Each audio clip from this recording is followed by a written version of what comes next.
estudar a Bíblia. O que a Bíblia fala em Salmos 24? E eu trouxe alguns princípios para mim e para você. Hoje é uma pregação, nós vamos ler, você que está aqui talvez primeira ou segunda vez, nós vamos ler esse capítulo e vamos estudar ele. O que a Bíblia fala em Salmos capítulo 24? O que eu aplico em 2026 para mim? Pastor, a Bíblia é um livro muito velho. Pastor, será que eu aprendo alguma coisa? Aprende. E Deus quer ministrar aos nossos corações alguns princípios aqui sobre Salmos 24. A Bíblia fala assim: ao Senhor pertence a terra e tudo o que nela se contém, o mundo e os que nele habitam. Fundou eles sobre os mares e sobre as correntes a estabeleceu. Quem subirá ao monte do Senhor? Quem há de permanecer no seu santo lugar? O que é limpo de mãos e puro de coração, o que não entrega sua alma à falsidade, nem jura dolosamente, esse obterá do Senhor a bênção e a justiça do Deus da sua salvação. Tal é a geração dos que o buscam, dos que buscam a face do Deus de Jacó. Levantai, ó portas, as vossas cabeças, levantai-vos, ó portais eternos, para que entre o Rei da Glória. Quem é o Rei da Glória? O Senhor forte e poderoso, o Senhor poderoso nas batalhas. Levantai, ó portas, as vossas cabeças, levantai-vos, ó portais eternos, para que entre o Rei da Glória. Último versículo. Quem é esse Rei da Glória? O Senhor dos Exércitos. Ele é o Rei da Glória. Até aqui a nossa leitura. Salmos 24, de 1 a 10. Pastor, o que eu aprendo com esse texto? Primeira coisa, já para a nossa introdução, para você entender um pouco, esse texto, ele já começa: do Senhor é a terra e todos que nela habitam. Há tempos atrás, talvez você já viu pessoas que acreditam nesse pensamento, em que o pensamento dos deístas. O que é isso? São pessoas que acreditam que Deus fez a terra, como está escrito em Gênesis. Deus formou o ser humano, criou tudo em 7 dias, em 6 dias, no 7º descansou, mas eles acreditam que Deus não intervém mais. É como um relojoeiro, ele dá início, solta o relógio e nunca mais mexe.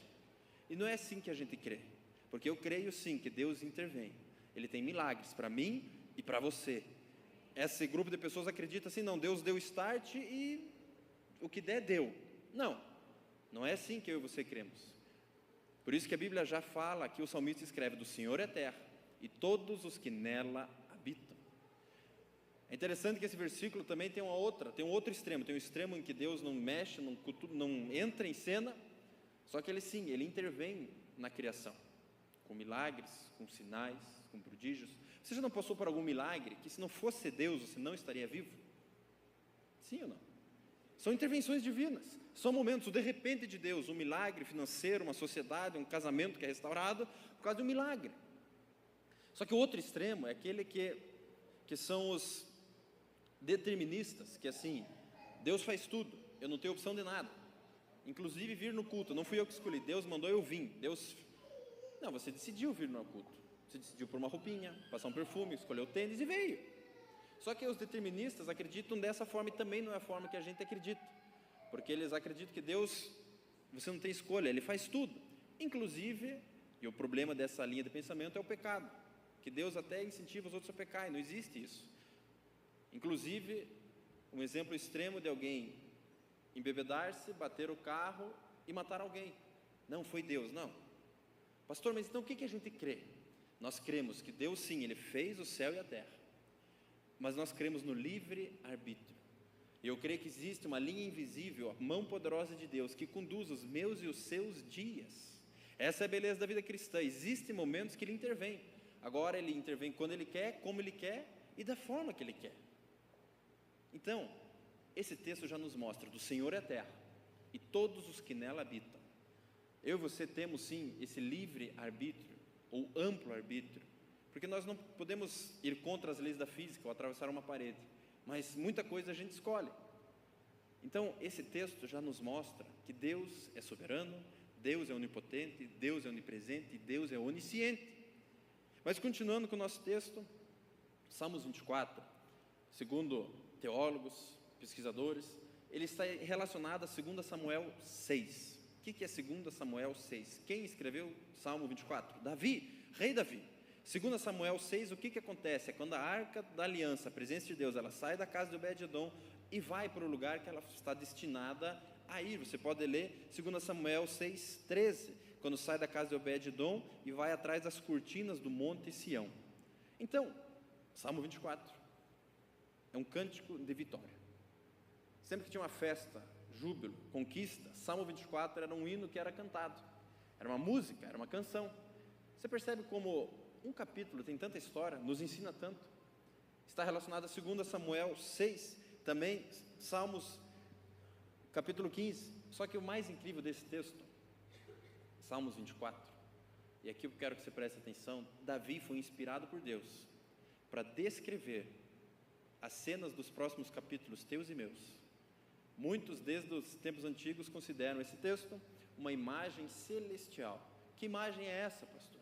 O dia que Jesus Cristo vai estar subindo aos céus, entrando na Nova Jerusalém, entrando no paraíso, com os salvos, eu e você e eu. Aqui, agora imagine a cena, quando ele diz aqui, versículo 7, levantai, ó portas, as vossas cabeças, levantai, ó portais eternos, para que entre o Rei da Glória. É Jesus entrando, com furos nas mãos, marcas nos pés, a lateral furada, e uma multidão de santos, eu e você. E os anjos perguntam, quem é esse Rei da Glória?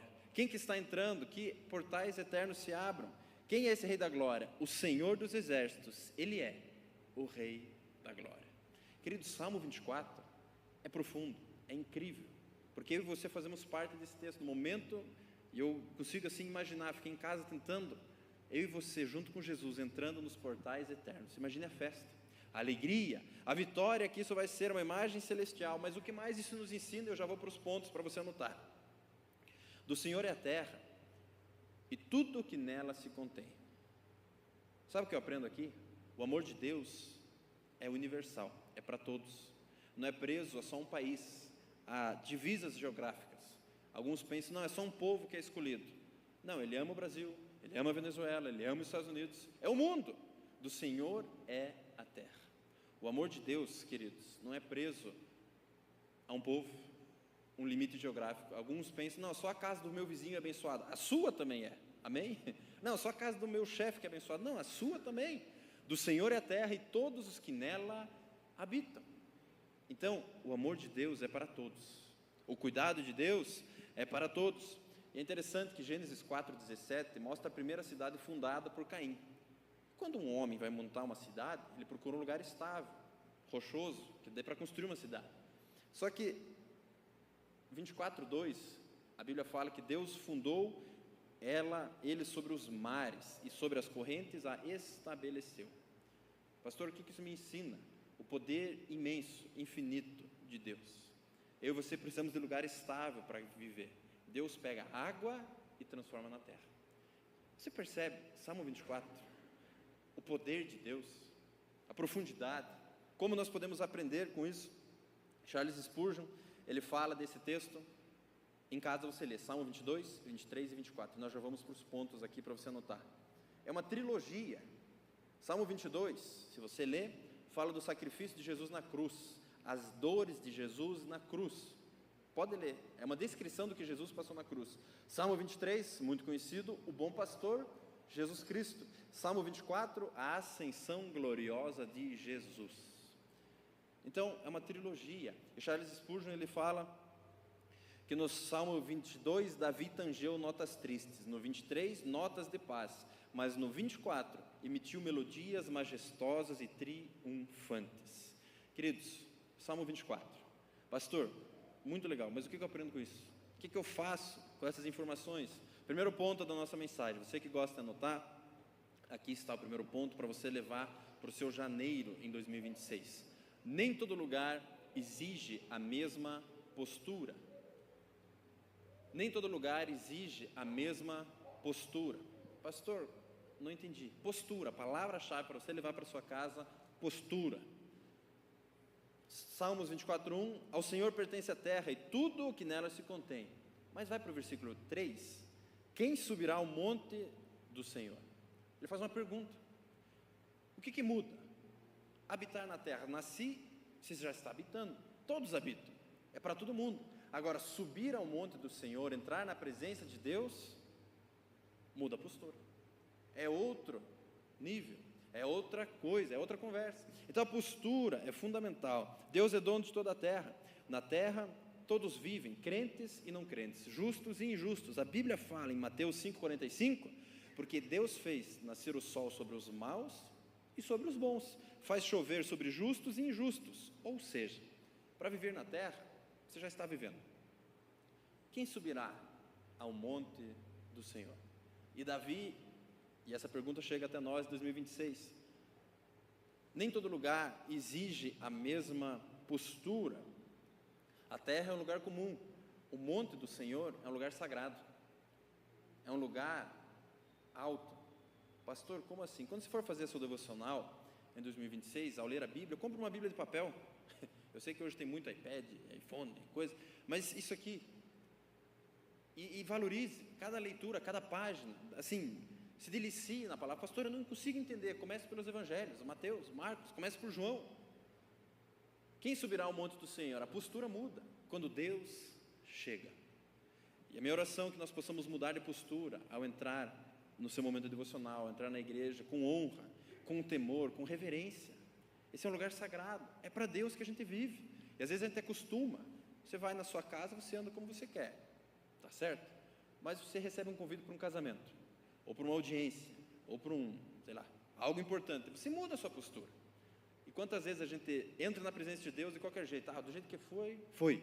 Não, prepare-se, entrar com honra, com temor, valorizando. Na terra se vive, mas na presença de Deus se sobe com responsabilidade. Quer ver um exemplo bíblico? Êxodo 3, Moisés cuidando das ovelhinhas no deserto, de repente a sarça ardente, você conhece a história, e Deus fala através da sarça ardente, e a Bíblia fala em Êxodo 3, 5, tire as sandálias dos pés, porque o lugar em que estás é terra santa. Eu pergunto para você, o que mudou? O deserto é o mesmo, a areia é a mesma, só que uma sarça começou a pegar fogo. Deus se manifestou ali, porque nem todo lugar exige a mesma postura.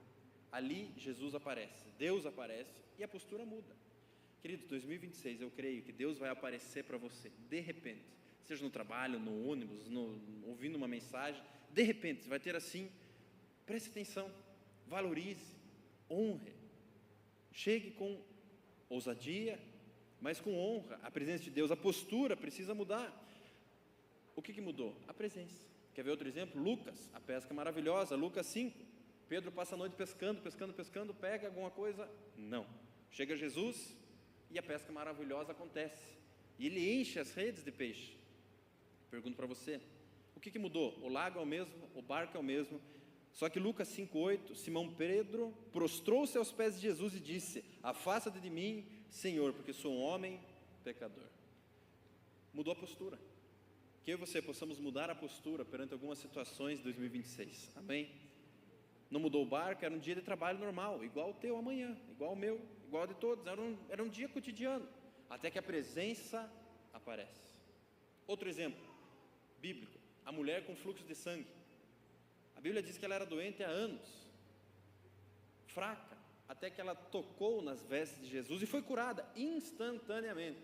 E o que acontece? Uma mulher que entra doente, isolada e fraca, ela se torna uma pregadora do Evangelho, ousada e curada. Queridos, postura.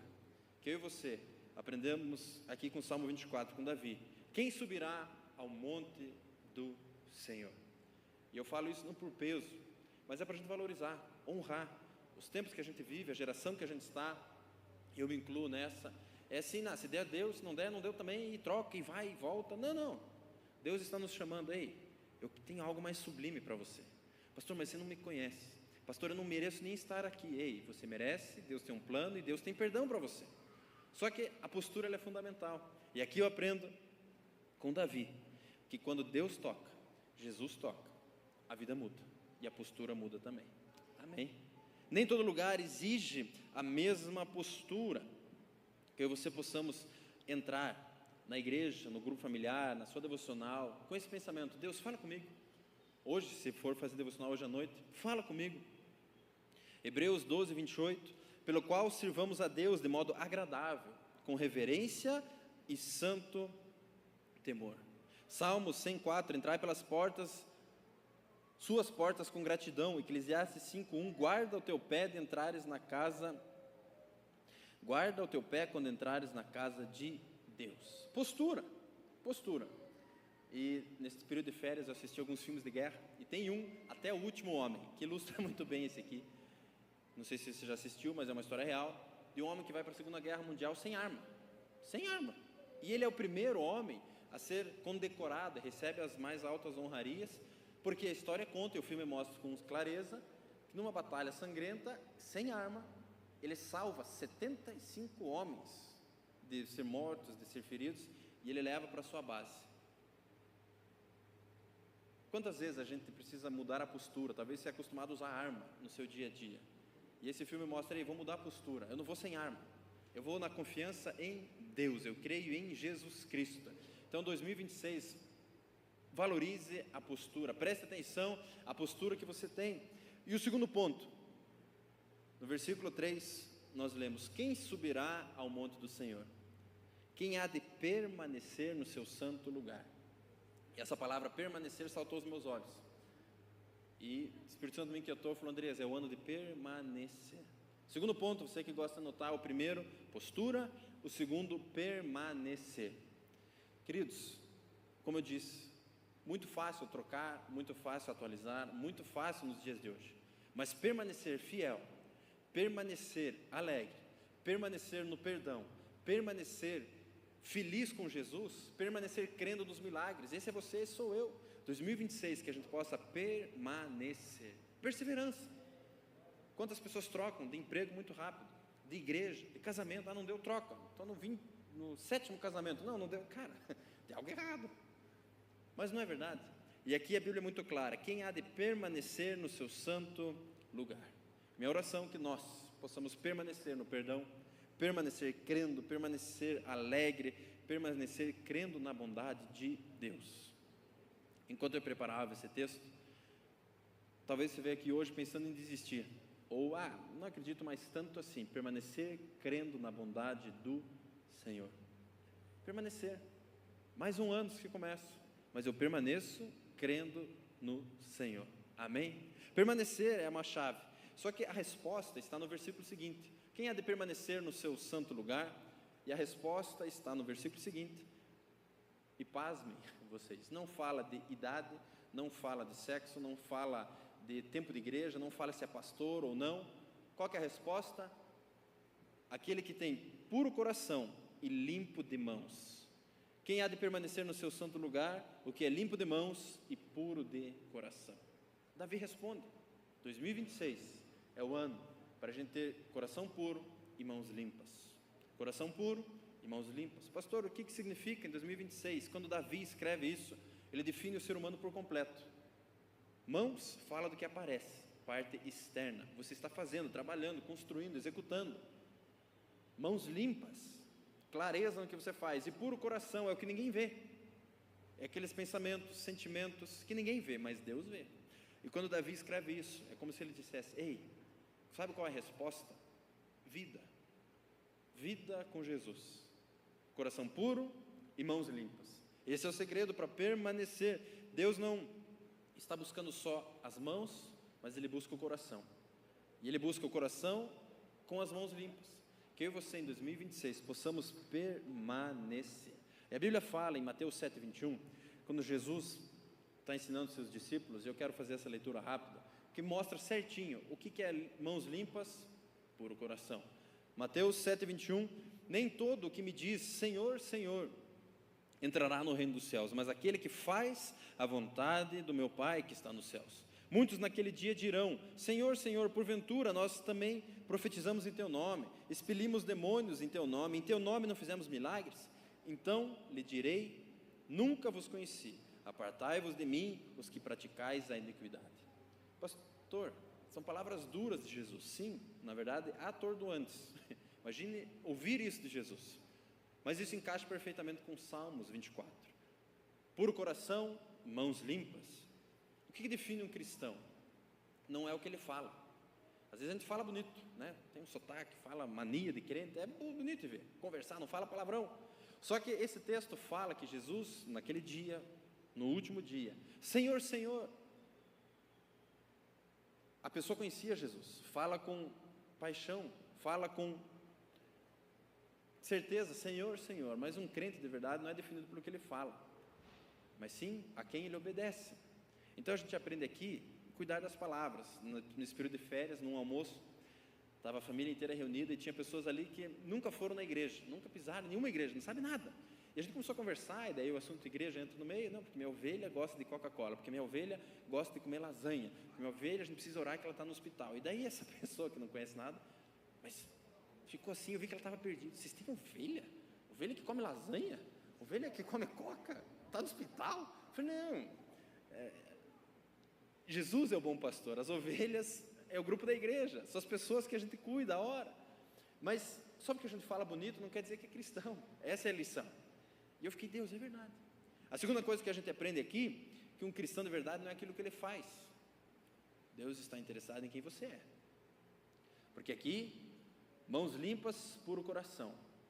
Aqui, a Bíblia fala em Mateus, que nós lemos aqui, 7:21, Senhor, mas eu expulsei demônio, eu curei, eu fiz, glória a Deus. Mas não tinha intimidade com Deus, não era um cristão de verdade. Pastor, então como eu fazer? E a resposta está no versículo 21, nem todo que diz Senhor, Senhor, entrará no reino dos céus, mas aquele que faz a vontade do meu Pai que está nos céus. Aquele que obedece à vontade do meu Pai que está nos céus. 2026, nós vamos mudar a postura, e nós vamos permanecer obedecendo a voz de Deus. Hoje pela manhã eu orei com alguns aqui que pediram oração, e querem acertar, ser assertivos nas decisões. Lembre-se sempre de pedir em oração.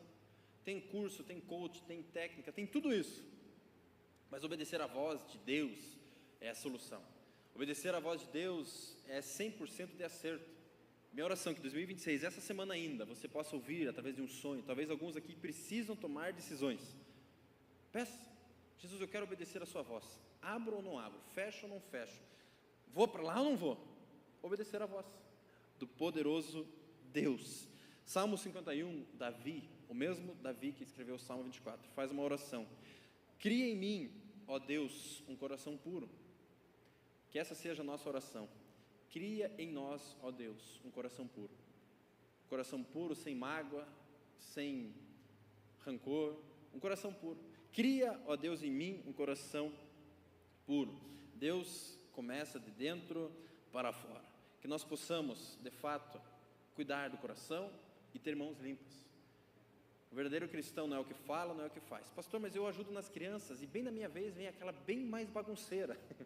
Tomara que não seja meu filho, né? Mas precisa ter obediência à voz de Deus. Pastor, mas eu canto no louvor já há 1000 anos. Obediência à voz de Deus. Não é o que você faz, nem o que você fala. É quem você é. Intimidade com Deus. Bem-aventurados os limpos de coração. Mateus 5:8. Purificai o coração e limpai as mãos. Tiago 4:8. O homem vê o exterior, o Senhor vê o coração. 1 Samuel 16:7. E mais uma ilustração do filme de guerra que eu assisti, mas encaixa perfeitamente. Na Segunda Guerra Mundial, alguns espiões, eles colocavam a roupa do adversário e se infiltravam. Sabiam falar a língua, sabiam algumas táticas, só que na hora do combate, ali se revelava quem era quem, e de repente começavam a matar um ao outro. Muitos cristãos, às vezes até colocam um uniforme de cristão, não aqui, lá na China só, aqui todo mundo crente, mas vale a reflexão. Sabe falar o evangeliquez, sabe falar de ovelha, mas nós precisamos obedecer à voz do Senhor Jesus. Amém? Postura, primeiro ponto. E o segundo ponto, permanecer. E o terceiro e último ponto da nossa mensagem, versículo 5. Este obterá do Senhor a bênção e a justiça do Deus da sua salvação. Quando Davi escreve, esse obterá do Senhor a bênção e a justiça do Deus da sua salvação, não é assim, talvez você vai receber, é uma sorte, talvez, foi abençoado, não, é uma recompensa. Existe algo preparado para mim e para você. A Bíblia, ela é honesta, ela é verdadeira, ela não mente. E se a Bíblia fala, este obterá do Senhor a bênção e a justiça do Deus da sua salvação.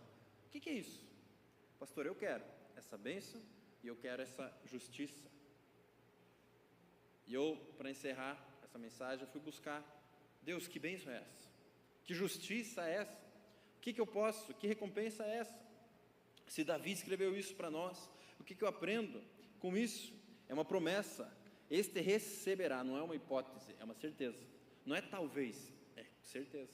Receberá o que? A bênção do Senhor e a justiça do Deus da sua salvação.